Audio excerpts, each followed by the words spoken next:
Hello and welcome to another Wednesday on the Den. My name is Aaron and I'm coming to you from Manchester in England.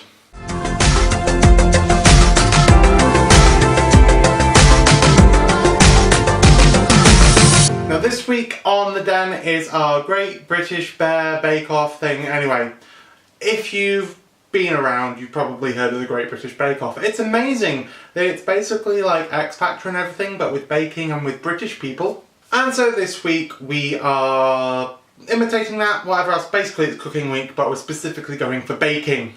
And I thought I would go for a Great British classic of fruit scones.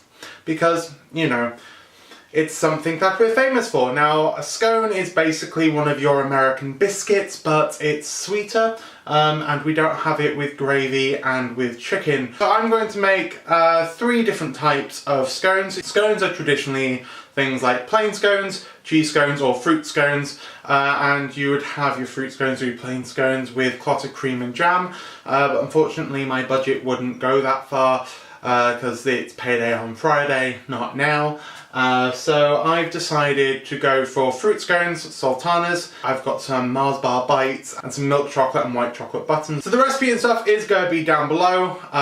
It's just basically a copy and paste of one of Mary Berry's recipes. If you don't know who Mary Berry is, she's the greatest thing on earth. She's one of the judges on the Great British Bake Off, and basically her cooking and everything is God. You must listen to her. Besides Paul Hollywood being amazing and gorgeous, Mary Berry is everything, and we all love her, and she seems to like a tipple all the time, but you know, I'm not going to put any gin in my scones. And yes, it's a scone, not a scone. Things that you're going to need: you are going to need eggs, milk, self-raising flour, caster sugar, baking powder and butter, and then you can either leave them plain or you can add in things like sultanas or chocolate. I don't really know what the chocolate's going to do besides melt. But yes, sultanas. So 3 bowls with 75 grams of butter in each, because we're making 3 different mixes. And the butter needs to be chilled and cubed. Fuck, nearly dropped it. So you need 350 grams of self-raising flour, and that's the same for each one. 1.5 teaspoons of baking soda in each of your mixes. Keeping the mixture cool, you need to make sure that you rub in the butter and the ingredients so far quickly until they make a crumb. But yes, it says to do it lightly and quickly. And then it also says that you don't want to overhandle it, so potentially you want to do your cubes a little bit smaller than I've done. I'm also going to keep the other bowls refrigerated until this one's done. Get 2 hands in there, it's quicker. So it should look like a fine breadcrumb. You need to do this with, well, just 1 mix or 3 mixes, depending on what you're doing. So we're now going to stir in 30 grams of caster sugar and 75 grams of whatever our chosen thing is. So sultanas, Mars bar bites, which I'm going to cut up a little bit because they're, you know, quite biggish, and buttons, milk chocolate and white chocolate. So we've now got our 3 different mixes. Gotta stir those in. Now you'll have noticed that I've done all sweet things. That's because I like sweet stuff and I don't like savoury. Well, savoury's okay, but you know, I do have a sweet tooth and I prefer sweet things. Okay, so we now need 100 ml of milk in each of these. Beat up some eggs. We're going to put all but 2 tablespoons of beaten eggs into each mixture. So 2 eggs in each mixture, but leave out 2 tablespoons from each mixture so that we can like use that later on. Okay, so you now need to mix it with a round bladed knife. I presume that means a table knife. Might not do. Might mean one of those kind of spatula things. And you want to mix it so it's not too sticky, and that there's no dry bits. So you might need to add a little bit extra milk in, dependent on the mixture. But you want to get all of that mixed up into a nice dough. But yes, nice and soft, not too sticky. That's my Mars bar one. It looks alright. I remember at high school, I made scones once in home ec. I made them with apple bits in.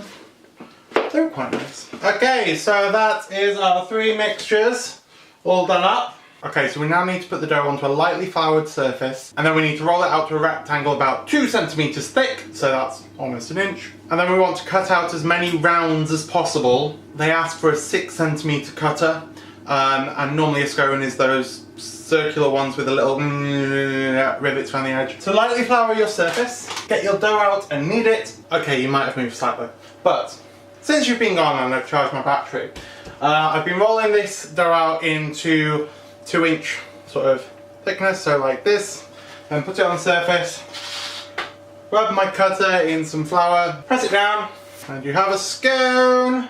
With the size that I'm doing them, I seem to have been able to get about 6 out of each blob, and the last one I just form inside of the mould. So 18 scones. The fruit scones I've just kind of left as they are, with fruity things, and for the milk chocolate, white chocolate buttons, I've put one of each button on top to denote what they are, and same with the Mars bar ones. It says that you should be able to do 10 scones out of this mixture, so my scones are probably ridiculously big. Oh well! And now for the final steps, we need to use our eggs from earlier to just give the tops of all of these a glaze. So it does say brush. I don't think I've got a brush. Okay, so they're now all glazed or egged up, and you are going to bake these for about 10 minutes or until they're golden and slightly risen. They will not rise that much. Now there is a slight problem, my oven is shit and doesn't get the temperature that easily. So it's probably going to take longer than 10 minutes, but yes, we're going to put these in and see how they look when they come out. Oh, and because I forgot to say earlier, the oven needs to be preheated at 220 degrees C, or that's 425 degrees Fahrenheit, or gas mark 7. One thing I've noticed on Bake Off, you never see them washing up. I really hope they do clean as they go and clean up their station, like I have just done. Okay, I've just come out of the oven and they are looking mountainous and melty. The chocolate ones are definitely melty. I don't know what this means.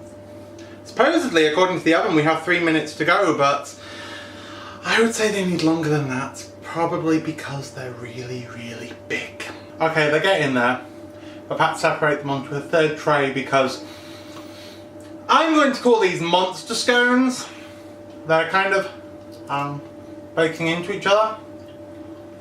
So generally they're getting there, but they're kind of melty. Okay, moment of truth, my oven is shit. They are monster scones. They've taken far too long now. I can't be arsed waiting anymore. They are mostly golden brown on top, so I'm going to take them out of the oven. I have a wire rack available for cooling. They smell nice. That's a good sign. So, ooh, they are a bit warm. Hello. Ow. As you can see, they're rather large. The Mars ones are definitely the monsters out of these. They have just kind of like gone everywhere. They were the ones that were melting into each other the most. But they've really solided up, so the caramel has obviously worked wonders. Mars bar, I think the US equivalent is the Milky Bar. Sorry, Milky Way. I don't know. Why can't we just name everything the same thing across all countries? Make things so much easier. Okay, so they're all out. They are huge. I'm actually quite happy with the bake though. Quite happy. They look quite nice. I'm just hoping that they're going to taste as nice. And this time, unlike last time, I am going to let them cool. So this is my scones. Look at the loveliness. These ones are the fruity scones. Mars bar monster scones. White chocolate and milk chocolate scones at the back. I'm going to leave these to cool. I'm going to go get Scott. And hopefully the cats will not destroy these while I'm away! Yay! Okay, so I've just got back to the flat after picking up Scott, who's over there. And the scones are now cool and ready for demolishment. Presentation of the scones. The temptation to hit this out of your hand is please don't. Unreal. Lightly dusted with icing sugar. 6 of each, so we have the Mars bar bite scone with a little Mars bar on top to denote it's a Mars bar. The fruit scone with sultanas, yummy yum. Shut up, you. And the white chocolate and milk chocolate button scones. I think, personally, these win the week. Partly because, you know, this whole week is based on the Great British Bake Off and we're in Britain and I'm British, and British scones with a Merry Berry recipe, slightly modified, but you know. But basically, follow the recipe. If you want to replace sultanas with anything else, fuck it, just do it, try it. They seem to have worked here. I'm just going to give you a bit of a close-up of these beautiful, beautiful creations. Look at them. Scony. Mars bar. Raisins. Milk chocolate and white chocolate. Okay, so now for the tasting. Scott, which one would you like to try? All of them apart from the middle ones because they're icky. So would you like to try the Mars bar one to start with? Yeah, I can do. I'm just gonna, you know, you meant to have quite a cream and jam on these things, but I'm just gonna put butter on it. I have raisin, he has Mars, you have white chocolate and milk chocolate. Let's. Wait, where's the butter? After 3, you can bite into it and see how disgusting it is. 1, 2, 3. Ow. This is disgusting. I'm happy with my choices. That's disgusting. Is it actually disgusting? Disgusting. Don't be horrible to me, Scott. You literally just said bite into it. You directed us to tell it was disgusting. Technically. Okay. Actual feedback. Fluffy. Bit dry. I think this one will go well with ice cream. I like ice cream. I want more butter on it, but that's just me with Scones. If we had some cream, that would be nice. Anyway, I don't think we have cream. That wasn't in my budget. So, I hope you all have a wonderful rest of your week. Go home, make scones. They're not biscuits. They're not that stupid American people. You are one of those. I am a stupid American people. And I am going to be cooking Thanksgiving dinner on Saturday. Because I'm at work on Thursday. But yes. Anyway, hope you all have an awesome rest of your week, and we'll see you next week, maybe. Scott, you can start Well, me. Yeah, you can start throwing up now. Don't be horrible. See you later.